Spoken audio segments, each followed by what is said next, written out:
warahmatullahi wabarakatuh. Jumpa lagi pada materi distilasi sederhana. Nah, adapun tujuan kita yaitu untuk memisahkan komponen campuran etanol dan air serta menghitung komposisi umpan, destilat dan residu. Nah, sebelumnya kita harus paham dulu apa sih distilasi itu. Nah, berbicara tentang distilasi, tentunya kita harus paham bahwa ini adalah salah satu proses pemisahan yang didasarkan pada titik didih. Tujuannya adalah ini sebagai proses pemurnian. Jadi umumnya itu hanya dilakukan pada bagian produk. Jadi kalau ada suatu proses treatment bahan baku, ada proses pembuatan suatu produksi, dan bagian akhir adalah produk. Nah, disinilah peranan dari distilasi. Dasarnya pada perbedaan titik didih.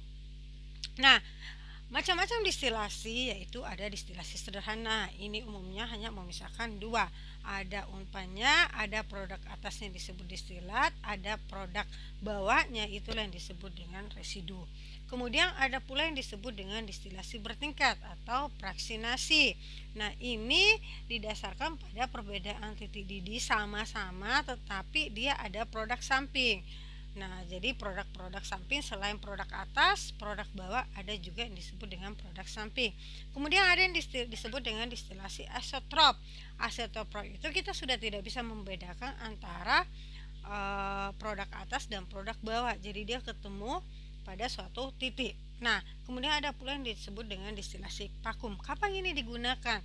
Apabila memiliki titik didihnya itu sangat tinggi ya, sehingga kita pengen dia tidak perlu dipisahkan dengan tekanan tersebut, sehingga tekanannya harus diturunkan sehingga titik didihnya itu jauh lebih rendah karena P dan T itu berbanding lurus. Terus ada pula yang disebut dengan distilasi kering. Nah, pada praktikum ini alat yang digunakan adalah seperti ini ya, serta bahannya adalah etanol dan air. Jadi sesuai dengan tujuan kita memisahkan antara etanol dan air.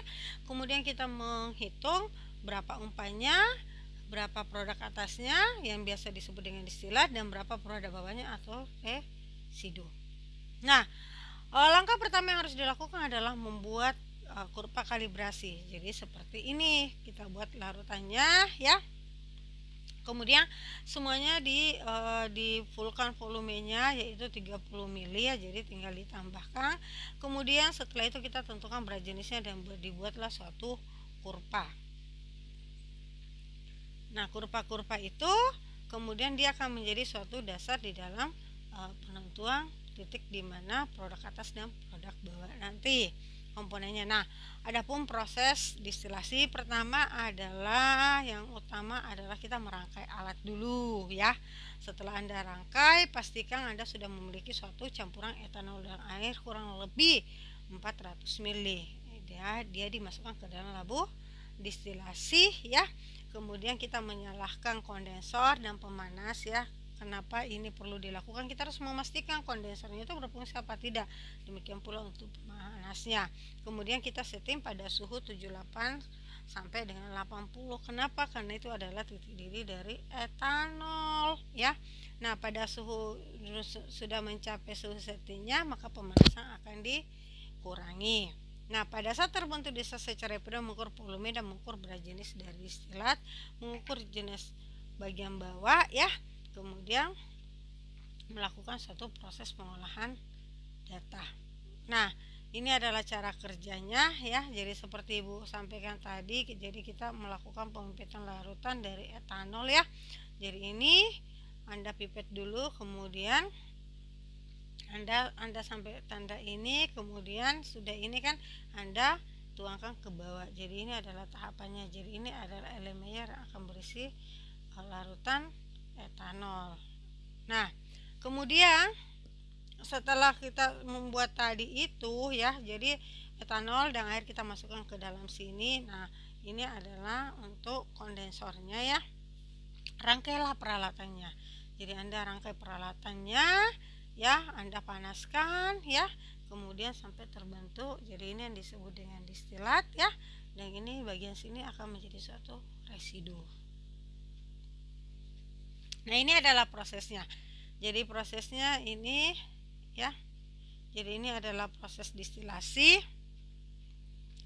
Jadi mula-mula etanol dan air dimasukkan ke dalam labu ini ya, labu leher 2 ya. Jadi Anda masukkan ke dalam sini, pasang termometernya, pasang kondensornya, dan pastikan kondensornya itu dia berfungsi ya. Jadi ada airnya masuk ke dalam sini dan airnya keluar di sini. Jadi ini akan dilakukan suatu proses sirkulasi. Kemudian ini adalah wadah penampung ya. Nah, ini adalah Erlenmeyernya. Yang ini untuk air pendinginnya. Yang ini loh. Ya. Nah, kemudian setelah semuanya sudah terangkai, dipastikan sudah aman, dicek, kemudian kita lakukan pemanasan ya. Terus nyalakan juga kondensornya ya. Nah, kita panaskan hingga pada titik didihnya. Jadi di sini pada saat dia sudah mendidih kita catat di sini ya. Terus kita lihat pada suhu di atas di sini. Jadi di sini akan mencapai pada suhu 78 derajat Celcius. Kemudian pastikan jadi di sini berapa uap, kemudian masuk di sini air pendingin mengalir dari sini, kemudian dia terkondensasi. Jadi ini adalah suatu proses dari distilasi. Kemudian Anda matikan pemanas ya.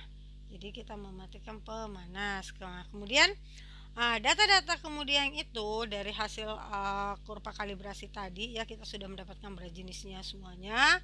Kita lakukan perhitungan ya, kita dapat ya. Jadi masing-masing beratnya kita dapat, volume Vigno kita ketahui. Untuk kelima sampel kita menghitung berat jenisnya. Persamaan untuk berat jenis adalah berat dari sampel etanol dibagi dengan volume dari Vigno. Berat Vigno, bagaimana menentukan volume Vigno? Jadi berat dari aquadesnya dibagi dengan berat jenis dari Vigno pada suhu tersebut. Jadi kita sudah mendapatkan ini, volumenya ini, volume Vigno kita semua bagi volume Vigno ya. Jadi ini adalah berat sampel ditambah dengan Vigno dikurangi dengan berat dari Vignonya, diperolehlah berat dari aquadesnya ya. Jadi untuk sampel-sampel yang lain juga sama.